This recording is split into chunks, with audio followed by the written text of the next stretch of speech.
I was hammering a steel post into ground harder than a tax collector's heart, sweat stinging my eyes despite the biting chill of the Montana wind, when the sky just tore open. It wasn't thunder. It was the mechanical scream of a twin-engine turbine chopper dropping out of the sun like a bird of prey. The rotor wash hit me first, a physical wall of dust and sagebrush debris that nearly knocked me off my boots, sending my Stetson tumbling across the dry grass.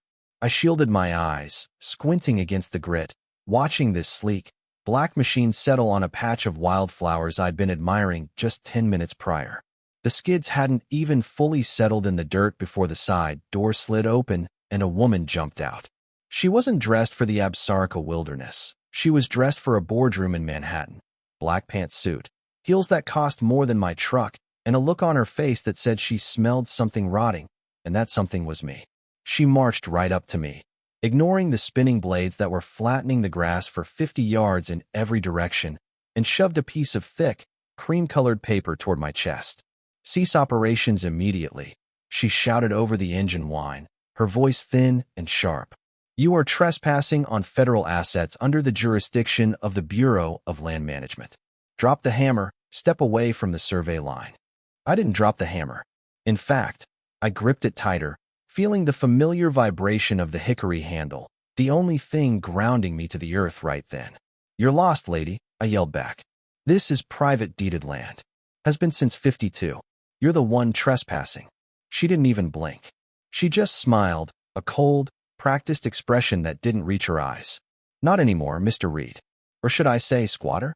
This is Apex Meridian Global Property now, via federal reclamation. You have 24 hours to vacate the premises before we bring the marshals." She turned on her heel, got back in the bird, and they lifted off, leaving me standing there in a cloud of diesel fumes and confusion, holding a sledgehammer and watching my peace of mind fly away over the ridge. My name is Caleb Reed. I'm 38 years old, a washed-up geological surveyor who spent the last decade chasing oil deposits in North Dakota until my soul felt as black as the crude I was helping them find. This land, 640 acres of rolling sage and granite outcrops, was supposed to be my escape. It was the only thing my father, Samuel Reed, had left me when he died 5 years ago. He'd dropped dead of a massive heart attack right near where I was standing, a pair of fencing pliers still gripped in his hand. I walked back to my truck, the silence of the planes rushing back in to fill the void the helicopter left, but it felt different now. Heavier. I picked up the document she'd shoved at me. It was a notice of intent to reclaim, citing a clerical error from 1985 regarding boundary lines. It looked official. It looked terrifying. I drove back to the old homestead cabin, a sturdy log structure my grandfather built, feeling a cold knot form in my stomach. The place smelled like dust and pine and my dad's old tobacco.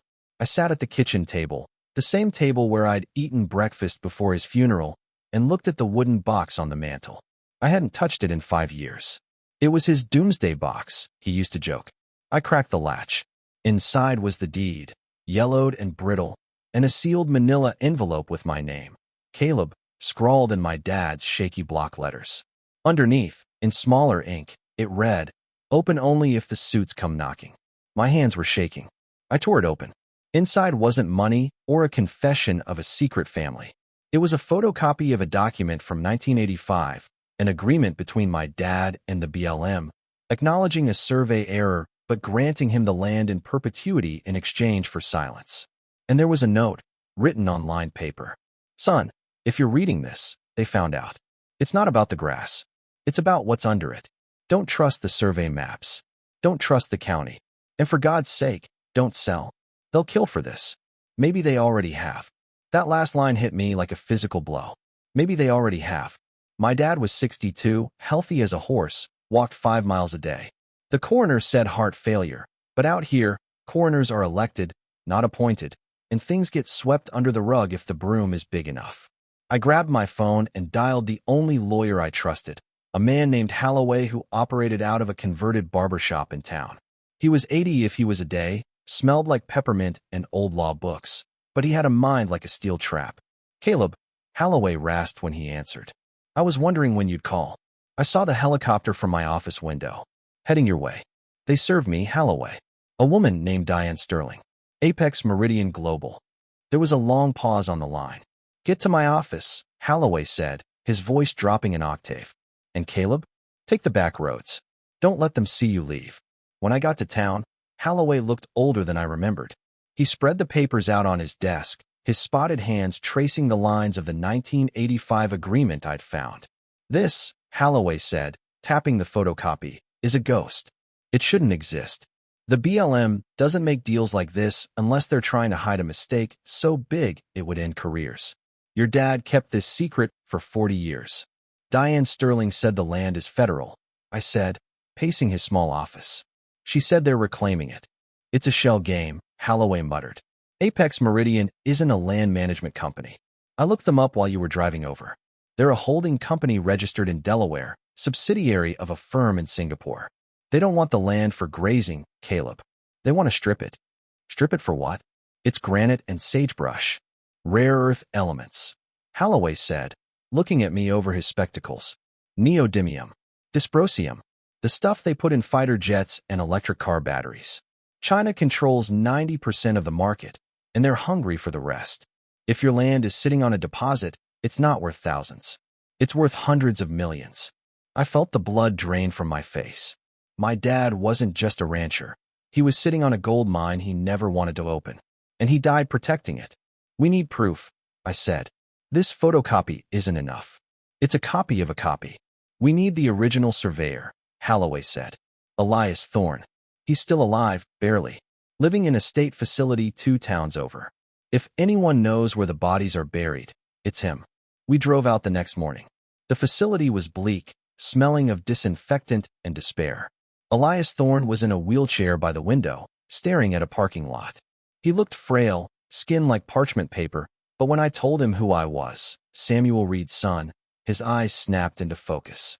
Fear. Pure, unadulterated fear. They came back, didn't they? He whispered, his voice sounding like dry leaves skittering on pavement. Who came back, Elias? I asked, kneeling beside him. The suits. The feds. In '85, I surveyed that section perfectly. It was private land. Then a man named Arthur Penhaligon from the main office flew in. Told me I was wrong. Told me to move the line 300 yards west. I refused. He told me.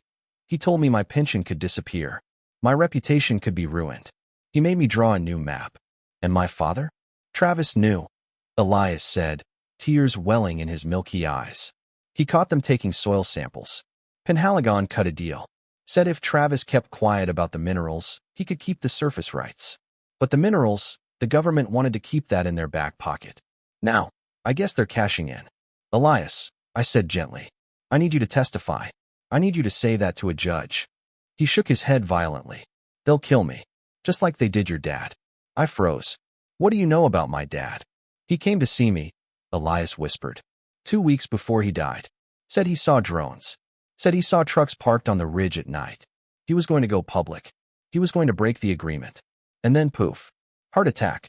Convenient, isn't it? Driving back, the rage in my chest was so hot I thought it might melt the steering wheel. They didn't just want the land. They had potentially murdered my father for it. But rage doesn't win lawsuits. Evidence does. I called in a favor. Sarah McAllister was an old flame from my oil field days, a former military intel analyst who pivoted to private investigation because she hated taking orders. She owed me one for pulling her truck out of a mudslide in Williston. Mac, I need a deep dive, I told her over the phone.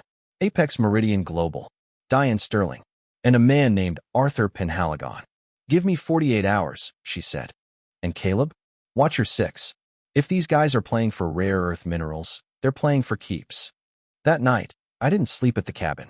I grabbed a sleeping bag and hiked up the ridge, settling into a rock crevice where I had a view of the homestead. It was a good thing I did. Around 2 a.m., the headlights appeared. A black SUV, lights off, rolling slow up my driveway. 2 men got out. They didn't knock. They kicked the door in. I watched through my binoculars as they tore my home apart. They weren't looting. They were searching. Mattresses slashed, floorboards pried up. They were looking for the original agreement. They were looking for the leverage my dad had hidden. I took photos. I logged the license plate. I didn't engage. Not yet. 2 days later, Mac called. Her voice was tight. Caleb, You are kicking a hornet's nest the size of Montana. Apex Meridian is a front. The money trails back to a conglomerate that's been bribing officials across the Midwest for mineral rights. But here's the kicker, Diane Sterling. She's not just their lawyer. She's sleeping with the county commissioner, Virgil Hayes. The same guy who fast-tracked the reclamation order on your land. And Penhaligon, retired, living in Arizona. But I found his bank records. He gets a consulting fee every month from a shell company linked to Apex. He's on their payroll to keep the secrets of 85 buried. We had the motive. We had the players. Now we needed the stage. The county commission meeting was that Tuesday. I walked in with Holloway and Mac flanking me. The room was packed. Ranchers worried about water rights. Developers looking for permits. And there, in the front row, sat Diane Sterling, whispering to Commissioner Virgil Hayes. When the public comment period opened, I stood up. The room went quiet.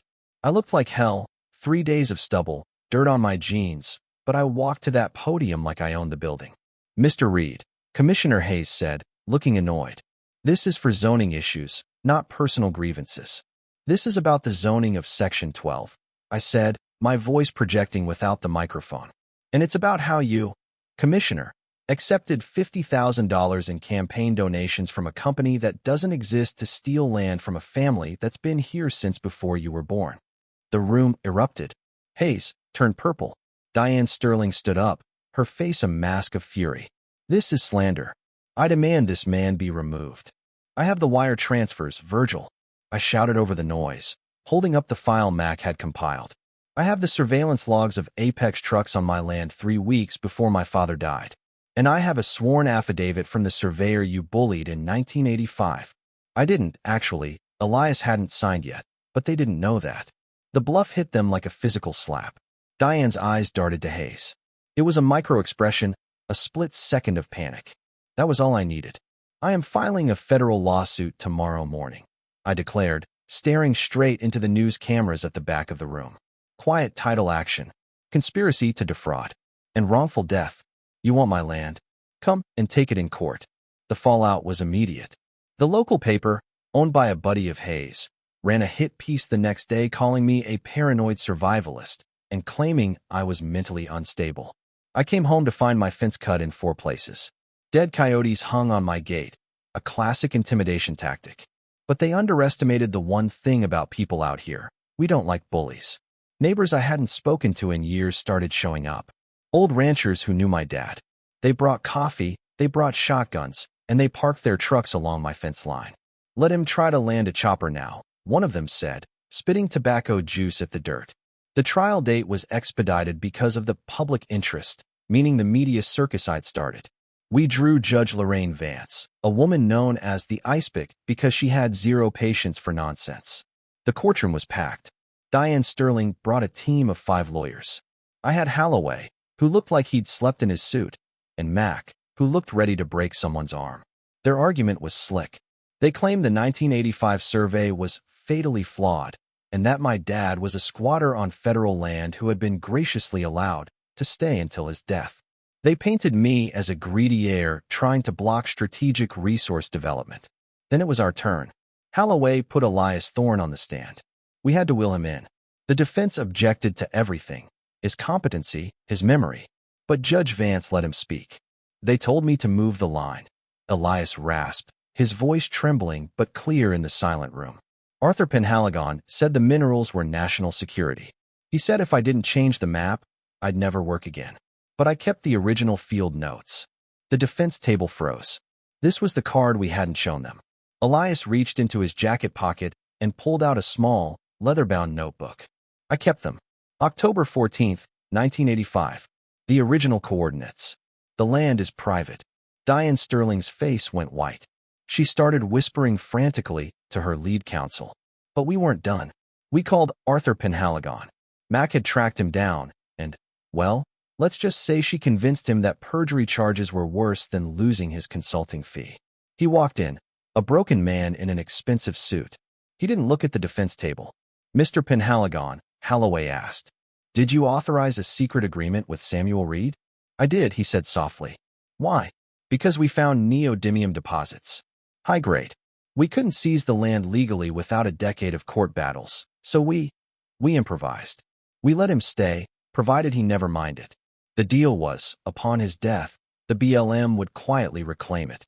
And did you coordinate with Apex Meridian Global to enforce this reclamation? Penhaligon hesitated. He looked at Diane Sterling, whose eyes were drilling holes into him. Yes, they approached me 5 years ago. They wanted the rights. They paid me to validate the false survey. And did they discuss removing obstacles? Specifically, Samuel Reed? Objection. The defense lawyer screamed. Sustained.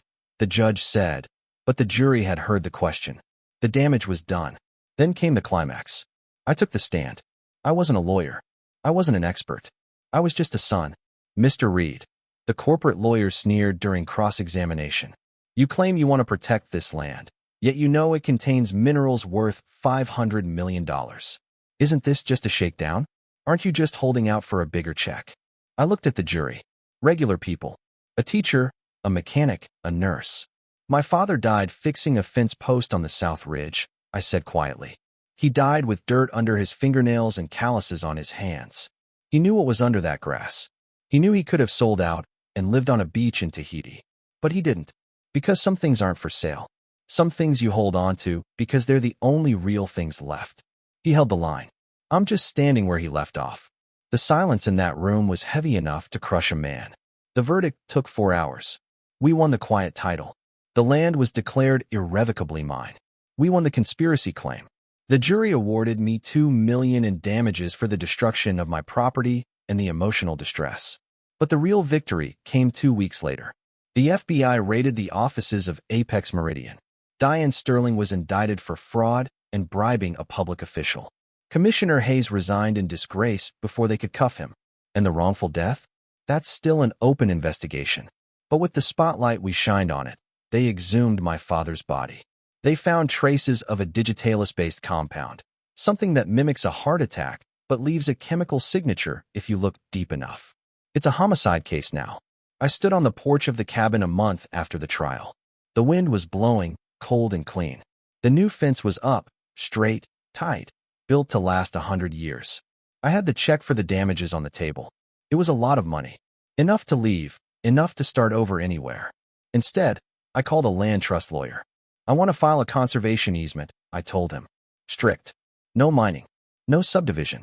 No development. Forever. Mr. Reed, the lawyer said, stunned. You're sitting on a fortune. You're effectively burning $500 million. Burn it, I said. Lock it up. Make it so that even if I die, even if I sell, nobody ever turns a shovel of dirt on this land again. I hung up and walked out to the ridge where the helicopter had landed.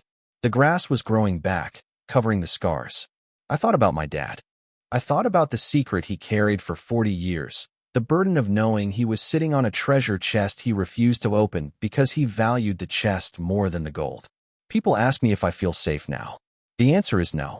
You don't humiliate a global conglomerate and walk away without looking over your shoulder. I keep a loaded rifle by the door. I check the perimeter cameras every morning. But when I look out at that horizon, at the jagged teeth of the mountains biting into the sky, I feel something else.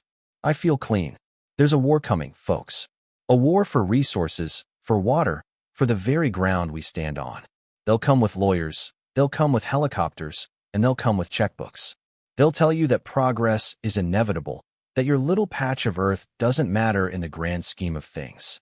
But they're wrong. It's the only thing that matters. So, here's my question to you. I locked up the minerals. I took a fortune off the table to save a few hundred acres of sagebrush and memory. Some people say I'm a hero. Some people say I'm an idiot who threw away a winning lottery ticket. They say I could have taken the money and done good with it somewhere else. What would you have done? Would you have taken the check? Would you have let them strip the land if it meant setting your family up for generations?